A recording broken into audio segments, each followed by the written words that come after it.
Hello friends, मैं हूं अमित और आप देख रहे हैं आईएएस स्टडी सॉल्यूशन। फ्रेंड्स, इस वीडियो में हम बात करेंगे कि आपकी बुक लिस्ट यूपीएससी प्रिपरेशन के लिए क्या होनी चाहिए। अगर आप यूपीएससी सीएसई 2023 के लिए प्रिपेयर कर रहे हैं तो आप क्या बुक लिस्ट, किन रिसोर्सेज को फॉलो करें। और फ्रेंड्स, अगर आप इस चैनल पे नए हैं तो आप इस चैनल को सब्सक्राइब कर लें, क्योंकि बहुत सारे अच्छे वीडियोज़ जो आपके प्रिपरेशन को बहुत ही आसान बनाने वाले हैं, बहुत ही जल्दी आने वाले हैं। सो फ्रेंड्स, सबसे पहले हम बात करते हैं कि हमारी बुक लिस्ट बेसिकली क्या होनी चाहिए। तो फ्रेंड्स, कई सारी किताबें हैं, कई सारे टॉपर्स कई सारे सोर्सेज को रेफर करते हैं, लेकिन कॉमन चीज़ है जो सारे टॉपर्स रेफर करते हैं, हम उनकी की बात करेंगे इस वीडियोज़ में। सो जो भी आप रिसोर्स फॉलो करते हैं, सबसे पहला काम जो है कि आप लिमिटेड रिसोर्सेज, बहुत ही कंसाइज रिसोर्सेज को आप यूज़ करेंगे। जो भी बुक पढ़ेंगे किसी एक पर्टिकुलर सब्जेक्ट के लिए, स्टैटिक सब्जेक्ट के लिए, केवल और केवल एक बुक पढ़ेंगे और उसी बुक को बार बार पढ़ेंगे तब तक जब तक आपका सिलेक्शन नहीं हो जाता है। तो फ्रेंड्स, आपको सिंगल सोर्स रेफर करना है स्टैटिक के लिए और करंट के लिए भी। दूसरा जो इंपॉर्टेंट पॉइंट है, मल्टीपल रिवीजन आपको करने हैं, और मल्टीपल रिवीजन तभी पॉसिबल है जब आप शॉर्ट नोट्स, माइक्रो नोट्स बनाया हुआ है आपने, या अगर बुक्स से पढ़ रहे हैं तो बुक्स में इंपॉर्टेंट पॉइंट्स को आपने हाईलाइट किया हुआ है। और आपका जो गाइडिंग लाइट है इस प्रिपरेशन में, आपका जो गाइडिंग लाइट है that is your syllabus and previous year question paper, both for prelims and mains. तो सिलेबस और प्रीवियस ईयर क्वेश्चन पेपर को आपको बार बार अगेन एंड अगेन देखना है, और ये दोनों चीजें आपके टेबल पे हमेशा अवेलेबल होनी चाहिए। बात करते हैं हम, सबसे पहला सब्जेक्ट पॉलिटी है। पॉलिटी के लिए आपको क्या क्या सोर्सेस रेफर करनी है फ्रेंड्स। तो प्रीलिम्स पॉइंट्स ऑफ व्यू से अगर हम बात करें तो अब आपने सुना होगा या बहुत सारे रिव्यूअर्स का, वो 6 से 12 तक की सारी एनसीईआरटी पढ़नी होती हैं। तो जैसा कि मैंने अपनी प्रिपरेशन वाली वीडियोस में बताया था कि 6 से 12 तक की सारी एनसीईआरटी आपको नहीं फॉलो करनी है। अगर पॉलिटी की बात करें तो आपको केवल 11th क्लास की ये दोनों एनसीईआरटी फॉलो करनी है, Indian constitution and at work and political theory.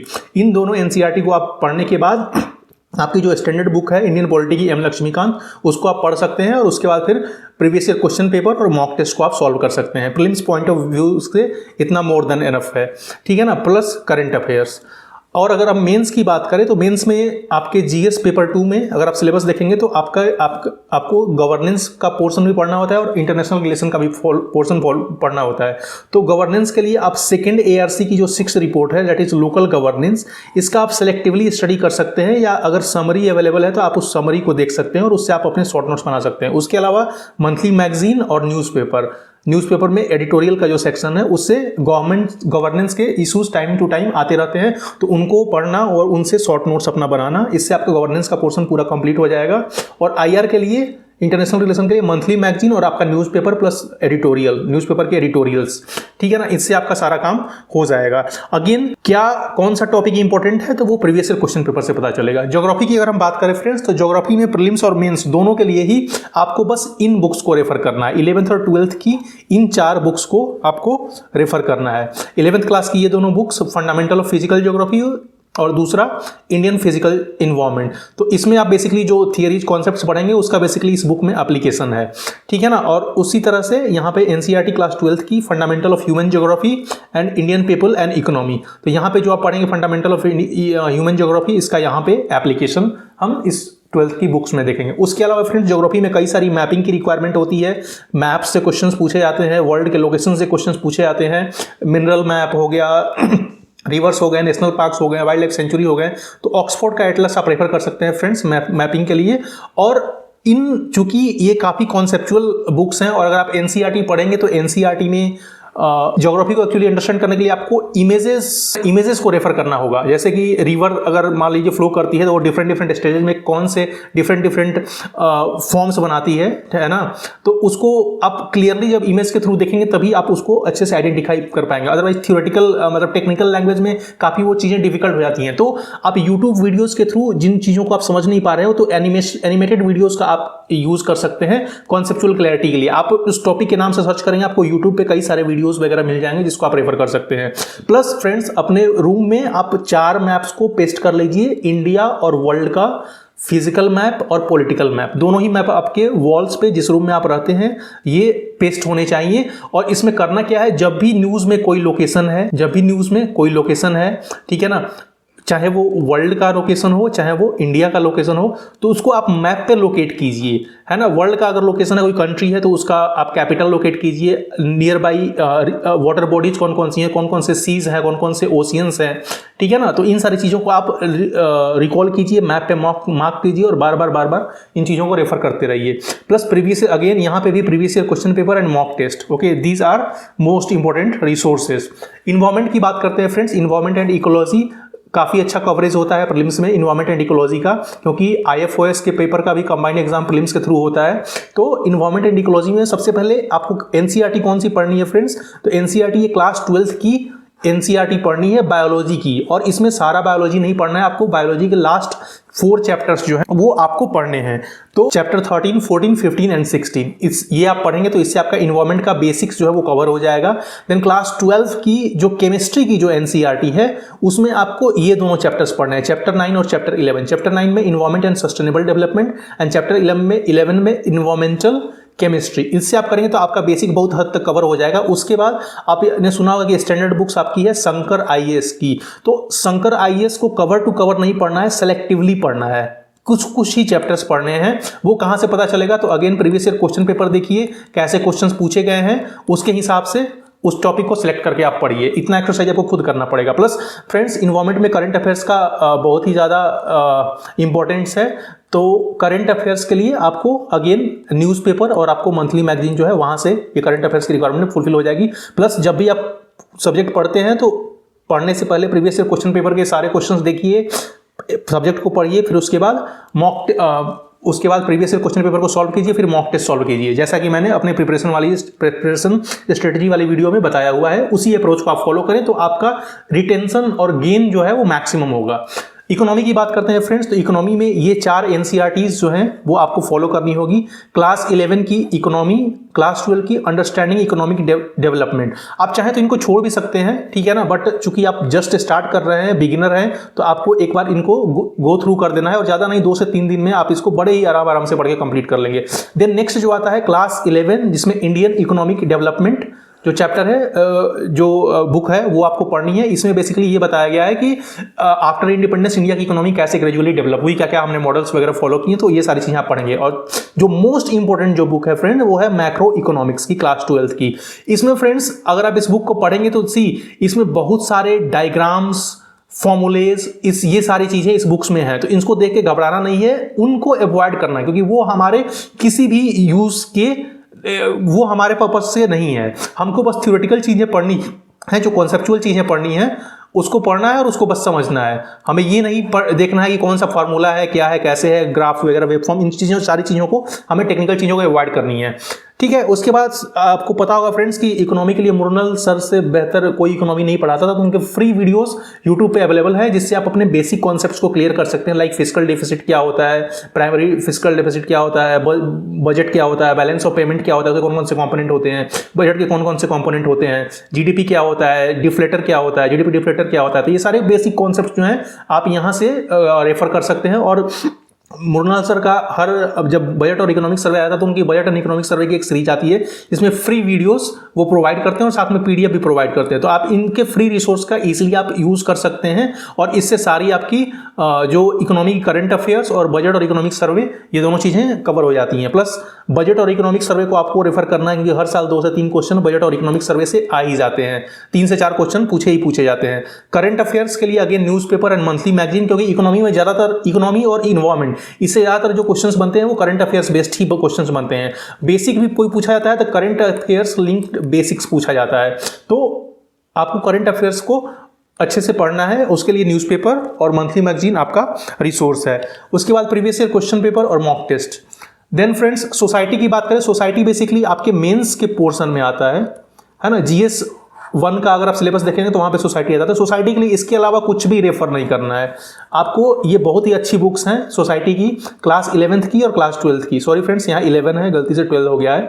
तो introducing sociology, then understanding society, ये क्लास 11th की बुक है और क्लास 12th की Indian society and social change and development in India, ठीक है ना। उसके अलावा एडिटोरियल में कई सारे सोशल इश्यूज पे बार बार आर्टिकल्स आते रहते हैं, तो उनको आप पढ़ें, उनको समझें और उसका कॉन्साइज और क्रिस्प नोट्स बनाने की कोशिश करें। और previous year question paper mains के जो है उसको आप देख के डायमेंशंस आप फाइंड आउट करने की कोशिश करें कि कौन कौन से डायमेंशंस पे कितने डेप्थ में क्वेश्चन पूछा गया है, उसी के अकॉर्डिंग अपने नोट्स को प्रिपेयर करें। नेक्स्ट जो सब्जेक्ट होता है वो हिस्ट्री। हिस्ट्री के लिए फ्रेंड्स आपको, चूंकि हिस्ट्री के कई सारे पार्ट्स हैं, like modern history, ancient, medieval and art and culture, ठीक है। तो हिस्ट्री के लिए, मॉडर्न इंडिया के लिए आप ओल्ड एनसीईआरटीज को रेफर करते हैं, जो बिपिन चंद्रा सर की बुक आती है मॉडर्न इंडिया की, उसको आप रेफर कर सकते हैं। और अगर या फिर आप स्पेक्ट्रम को रेफर कर सकते हैं। स्पेक्ट्रम की खास बात यह है कि इसमें हर चैप्टर के लास्ट में समरी दी गई हुई है, तो आप समरी के थ्रू पूरे चैप्टर्स को आराम से इजीली रिवाइज कर सकते हैं। मेरी बात करें, चूंकि मेरी प्रिपरेशन जर्नी 5 ईयर्स की है, तो मैंने मॉडर्न इंडिया पहले तो मैंने स्पेक्ट्रम पढ़ा था, फिर मॉडर्न इंडिया बिपिन चंद्रा भी पढ़ा, बट मुझे स्पेक्ट्रम ज़्यादा अच्छी लगी। मतलब मॉडर्न इंडिया जो बिपिन चंद्रा की और मेंस पॉइंट ऑफ व्यू से काफ़ी अच्छी बुक है, बट आप किसी एक बुक को चूज करें और उसी को बार बार पढ़ें। मैं स्पेक्ट्रम को ज़्यादा प्रेफरेंस देता हूँ प्रीलिम्स पॉइंट ऑफ व्यू से लिए, और मेंस के लिए थोड़ा एनालिटिकल बेंट के लिए ये मॉडर्न इंडिया जो है बिपिन चंद्रा सर की, वो काफ़ी इंपॉर्टेंट हो जाती है। एंशिएंट के लिए आपको अगेन आर.एस. शर्मा की सर की जो बुक आती है ओल्ड एनसीईआरटी ऑक्सफोर्ड पब्लिकेशन की, उसको रेफर करना है। मेडिवल के लिए सतीश चंद्रा सर की बुक आप रेफर कर सकते हैं। एंड आर्ट एंड कल्चर के लिए, ऑल्दो एंशिएंट और मिडाइवल, इनमें आप जब पढ़ेंगे तो इसमें आर्ट एंड कल्चर का पोर्शन जो है वो कवर होता है, बट आर्ट एंड कल्चर के लिए स्पेसिफिकली आप क्लास 9th की जो एनसीईआरटी की फाइन आर्ट की बुक है उसको आप रेफर कर सकते हैं। और उसके बाद मेंस पॉइंट ऑफ व्यू से लिए नितिन सिंघानिया सर की बुक सेलेक्टिवली आप प्रीवियस ईयर क्वेश्चन पेपर को देख के जिन चैप्टर से क्वेश्चन पूछेंगे उन चैप्टर को सेलेक्टिवली आप रेफर कर सकते हैं और पढ़ सकते हैं। उसके अलावा प्रीवियस ईयर क्वेश्चन पेपर और मॉक टेस्ट, ये तो हमेशा ही आपके इंपॉर्टेंट रिसोर्सेज होते हैं। अच्छा, तो इतना जो सोर्स है वो आपके प्रीलिम्स पॉइंट ऑफ व्यू से है। अगर मेंस की बात करें तो मेंस में कुछ और सेक्शन ऐड हो जाते हैं, लाइक पोस्ट इंडिपेंडेंस का पोर्शन हो जाता है और वर्ल्ड हिस्ट्री से भी क्वेश्चन पूछे जाते हैं। हालांकि इसका कवरेज काफी कम होता है, 1 या 2 क्वेश्चन ही पूछे जाते हैं। तो इसको आप कहां से रेफर पढ़ेंगे फ्रेंड्स? तो एनसीईआरटी की क्लास 12th की जो बुक आती है political science 2, politics in India since independence, इससे आप पोस्ट इंडिपेंडेंस के पोर्शन को कवर कर सकते हैं। वर्ल्ड हिस्ट्री के लिए history of the world by Arjun Dev, इस बुक को आप रेफर कर सकते हैं। और अगर आप बिगिनर्स हैं और आपको इन बुक्स को पढ़ने में और समझने में आपको डिफिकल्टी आ रही है, लाइक एंशिएंट और मिडाइवल, तो आप क्या कर सकते हैं फ्रेंड्स कि सबसे पहले आप 11th और 12th क्लास की तमिलनाडु बोर्ड की हिस्ट्री की बुक्स आती हैं, जो कि ऑनलाइन पीडीएफ उसका इजीली अवेलेबल है, तो वहां से आप डाउनलोड करके पहले आप इसको पढ़ के एक फ्लेवर डेवलप कर सकते हैं। हालांकि आपका सिलेबस यहां से प्रीलिम्स पॉइंट ऑफ व्यू से आप 9th और 12th के तमिलनाडु एनसीईआरटी बुक्स को पढ़ के, तमिलनाडु हिस्ट्री बुक्स को पढ़ के भी आप प्रीलिम्स में, ठीक है ना, एंशिएंट और मिडाइवल के सेक्शन को अच्छे से कवर कर सकते हैं। तो ये रहा history. Next is science and tech. Friends, science and tech के लिए आपको किसी भी बेसिक एनसीईआरटी को पढ़ने की रिक्वायरमेंट नहीं है, क्योंकि यूपीएससी में साइंस एंड टेक के क्वेश्चंस जो है करंट अफेयर्स बेस्ड होते हैं, बेसिक क्वेश्चंस नहीं पूछे जाते। तो करंट अफेयर्स कहां से हम कवर करेंगे? तो again newspaper and monthly magazine, ठीक है ना। और कई सारे कोचिंग्स जो है, मंथली मैगजीन तो आता ही है, प्रीलिम्स में प्रीलिम्स स्पेसिफिक कंपाइलेशन भी उनका आता है, तो वहां से आप साइंस एंड टेक को बड़े आराम से कवर कर सकते हैं। प्रीवियस ईयर क्वेश्चन पेपर आप देखें, उससे आप थीम्स आइडेंटिफाई करें, किन थीम से ज्यादा क्वेश्चन पूछे जाते हैं। लाइक स्पेस से क्वेश्चन पूछे जाते हैं, इसरो नासा का मिशन हो गया, उससे क्वेश्चन पूछे जाते हैं। अभी कोविड चल रहा है तो बायोटेक से भी क्वेश्चंस, ठीक है ना, डिजीज से, मेडिसिन से, ठीक है ना, जेनेटिक इंजीनियरिंग, इनसे क्वेश्चंस पूछे जाते हैं। तो आप थीम्स को आइडेंटिफाई करें, ठीक है ना। आईसीटी से क्वेश्चंस पूछे जाते हैं, लाइक अभी 5G का इंडिया में लॉन्च होने वाला है तो इससे क्वेश्चंस बन सकते हैं, ठीक है ना। तो इस तरह से आप थीम्स आइडेंटिफाई करें और उन थीम्स पे फोकस करें। कोई भी इमर्जिंग टेक्नोलॉजी है ना, जैसे फेसबुक ने अभी अपना नाम चेंज करके मेटा कर दिया, और मेटा में जो भी वर्चुअल रियलिटी और उसका जो कॉन्सेप्ट है, इससे भी क्वेश्चंस, पास्ट ईयर का पेपर देखेंगे तो इससे क्वेश्चंस पूछे गए हैं, तो ये भी क्वेश्चंस इंपॉर्टेंट है। तो आप थीम आइडेंटिफाई करें और उसके थ्रू, ठीक है ना, आप उन पर्टिकुलर कंटेंट्स पे फोकस करें। अब मेंस पॉइंट ऑफ व्यू से फ्रेंड्स, डिजास्टर मैनेजमेंट और इंटरनल सिक्योरिटी भी हमें पढ़ना होता है, तो ये बहुत ही डायनेमिक टॉपिक है। तो इसके लिए एक्चुअली क्या है, एक आपको सिंगल रिसोर्स आपको कहीं नहीं मिलेगा। तो इसमें आप देखिए, सबसे पहले अगर डिजास्टर मैनेजमेंट की बात करें तो एनसीईआरटी क्लास 11 का natural hazards and disaster management का जो बुक है उसको आप रेफर कर सकते हैं। प्रीवियस ईयर क्वेश्चन पेपर को देखें, वहां से थीम्स, डायमेंशन और डेप्थ उसका आइडेंटिफाई करें, और नेशनल डिजास्टर मैनेजमेंट अथॉरिटी के वेबसाइट पे एनडीएमए का पब्लिकेशन है, इसको आप रेफर करके सिलेक्टिवली नोट्स बना सकते हैं। उसके अलावा न्यूज़पेपर में एडिटोरियल्स और मंथली मैगजीन्स में time to time disaster management के इश्यूज कवर किए जाते हैं। जैसे डिजास्टर मैनेजमेंट में क्या हो गया, फ्लड हो गया, ठीक है ना, आपका ये ट्रॉपिकल साइक्लोन्स हो गए, अर्थक्वेक्स हो गए, ठीक है ना, ड्राउट हो गया, तो इन सारे चीज़ों को, ठीक है ना, क्या क्या प्रॉब्लम्स अराइज होती हैं और इनको कैसे गवर्नमेंट टैकल करती है, क्या क्या फर्दर वे फॉरवर्ड, मतलब क्या क्या डिफरेंट सॉल्यूशंस हम यूज़ कर सकते हैं इनको काउंटर करने के लिए, इनके मिटिगेशन के लिए। तो ये सारी चीज़ें आपको यहाँ पे पढ़ना है। तो again previous year question paper देखें, है ना, उस टॉपिक को आप गूगल करें, ठीक है ना, और आपको कोई कंटेंट मिल जाएगा, ठीक है ना, उससे आप अपना नोट्स बना लें, एक शॉर्ट एंड कंसाइज लो जो कि सारे डायमेंशंस को कवर करे। Same for internal security, IDSA की वेबसाइट को रेफर कर सकते हैं। Again previous year question paper से थीम्स कैच करें, ठीक है ना, और न्यूज़पेपर का एडिटोरियल और मंथली मैगजीन, ठीक है ना, और गूगल से प्रीवियस ईयर क्वेश्चन पेपर से अगेन जो मैंने बताया कि थीम्स आपको कैच करने हैं और उसके अकॉर्डिंग आपको जो भी एग्जाम में क्वेश्चंस पूछेंगे उसके डिफरेंट डायमेंशंस पे आपको नोट्स बना लेने हैं, शॉर्ट एंड कंसाइज नोट्स जो कि 4-5 पेजेस में हो, वो आपका पर्पस सॉल्व कर देगा। But prelims point of view से केवल इतना ही आपका इंपॉर्टेंट है, newspaper and previous year question paper. Next जो है फ्रेंड्स करंट अफेयर्स। तो करंट अफेयर्स के लिए आपको किसी एक ही सोर्स को रेफर करना है। तो अगर आप न्यूज़पेपर फॉलो करते हैं तो या तो द हिंदू फॉलो करें या फिर इंडियन एक्सप्रेस फॉलो करें, दोनों में से कोई एक, दोनों नहीं। और इसमें आपको फोकस क्या करना है, एनालिसिस पे और अंडरस्टैंडिंग पे। एडिटोरियल पढ़ते हैं तो आप सेल्फ एनालिसिस कीजिए कि कोई इशू अगर चल रहा है तो क्यों चल रहा है, उसका वाई क्या है ना, और उसके पॉजिटिव, उसके फेवर में क्या बात कही जा रही है, उसके अगेंस्ट क्या बात कही जा रही है। तो 4-5 पॉइंट्स जो हैं यहाँ से, और 4-5 पॉइंट्स यहाँ पे आप मतलब पिक कर सकते हैं, ठीक है ना। गवर्नमेंट का क्या उस पर पर्सपेक्टिव है, ओपोजिशन किस बात को लेकर क्रिटिसाइज कर रही है, एक्सपर्ट जो है उसके अपने ओपिनियन देते हैं तो उनका क्या उसमें फ्लॉज या जो उसके मेरिट्स हैं वो बता रहे हैं और उसको कैसे बेटर किया जा सकता है, और उस पर्टिकुलर इशू का या कोई गवर्नमेंट स्कीम का उसका फ्यूचर इंपैक्ट क्या होगा। तो इन सारे डायमेंशंस को, ठीक है ना, खुद से एनालाइज करने की कोशिश करें फ्रेंड्स। किसी पर्टिकुलर एडिटोरियल एनालिसिस या न्यूज एनालिसिस पर डिपेंड नहीं रहें, क्योंकि ये स्किल आपको सीखनी है, मेंस का पेपर आपको देना है, ठीक है ना। एडिटोरियल एनालिसिस जो कर रहे हैं उनको नहीं देना है, तो आप वो स्किल आपको आनी चाहिए। स्टार्टिंग में नोट्स बनाने की कोई जरूरत नहीं है, जब 1-2 महीने पढ़ते पढ़ते आपको थोड़ा एक्सपीरियंस हो जाएगा, आपको ये समझ में आने लगेगा क्या इंपॉर्टेंट है क्या इंपॉर्टेंट नहीं है, तब आप नोट्स बनाना शुरू करें। मंथली मैगजीन की अगर हम बात करें तो मंथली मैगजीन अगेन बहुत लोग कहते हैं करंट अफेयर्स का कवरेज ज़्यादा बढ़ रहा है तो हमें 50 मैगजीन्स रेफर करनी चाहिए, ये भी मैगजीन, बट ऐसी गलती कभी नहीं करें फ्रेंड्स। केवल और केवल एक सोर्स आप पहले पिक कर लें और पूरे टाइम आपको उसी को पढ़ना है, उसी को रिवाइज करना है, उसके अलावा कोई दूसरा सोर्स रेफर नहीं करना है, क्योंकि कॉस्ट टू बेनिफिट रेशियो बहुत ही उसका कम है, ठीक है ना। देन प्रीलिम्स का कंपाइलेशन भी आता रहता है, मेंस का भी कंपाइलेशन आता रहता है, तो इनको भी आप साथ में रेफर कर सकते हैं करंट अफेयर्स के लिए।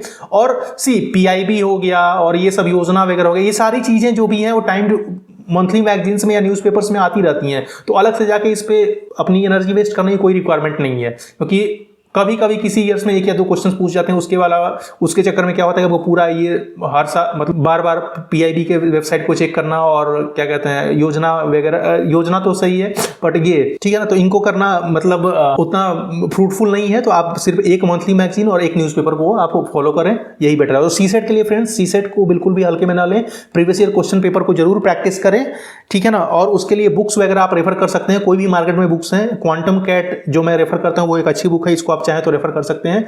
और सपोज किसी टॉपिक में आपको प्रॉब्लम है या सारे ही टॉपिक्स में आपको बेसिक कॉन्सेप्ट्स अच्छे नहीं पता है, तो यूट्यूब पे कई सारे वीडियोस वगैरह अवेलेबल हैं जिसके थ्रू आप बेसिक कॉन्सेप्ट्स को क्लियर कर सकते हैं। परसेंटेज हो गया, प्रॉफिट एंड लॉस हो गया, कंपाउंड इंटरेस्ट, सिंपल इंटरेस्ट हो गया, ठीक है ना, टाइम एंड वर्क हो गया, इन सारे को थीम्स वाइज, ठीक है ना, आप चाहें तो बेसिक कॉन्सेप्ट्स को अपने बिल्डअप कर सकते हैं यूट्यूब वीडियोस के थ्रू। और फ्रेंड्स सीसेट में टाइम मैनेजमेंट बहुत ही इंपॉर्टेंट होता है, क्योंकि सीसेट का पेपर दिन पर दिन लेंदी होता जा रहा है, तो अगर आपका टाइम मैनेजमेंट नहीं सही होगा तो आप पूरे क्वेश्चन पेपर को अटेम्प्ट नहीं कर पाएंगे, या मैक्सिमम क्वेश्चन 60+ क्वेश्चन अटेम्प्ट नहीं कर पाएंगे। तो कम से कम 10 मॉक टेस्ट तो जरूर प्रैक्टिस कर लें, ताकि आपकी एक टाइम मैनेजमेंट स्किल जो है वो इंप्रूव हो जाए।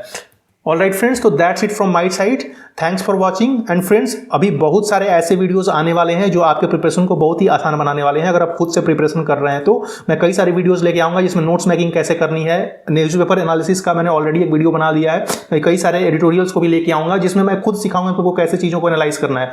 तो फ्रेंड्स, इस चैनल को लाइक करें, सब्सक्राइब करें और कमेंट करें अगर आपका कोई पर्टिकुलर प्रॉब्लम या कोई पर्टिकुलल डायलेमा जिसको आप फेस कर रहे हैं प्रिपरेशन के टाइम में, तो मैं उसका सॉल्यूशन आपको प्रोवाइड करूंगा वीडियो के थ्रू। That's it from my side friends, thanks for watching and take good care of your health, be happy, that's all, Jai Hind.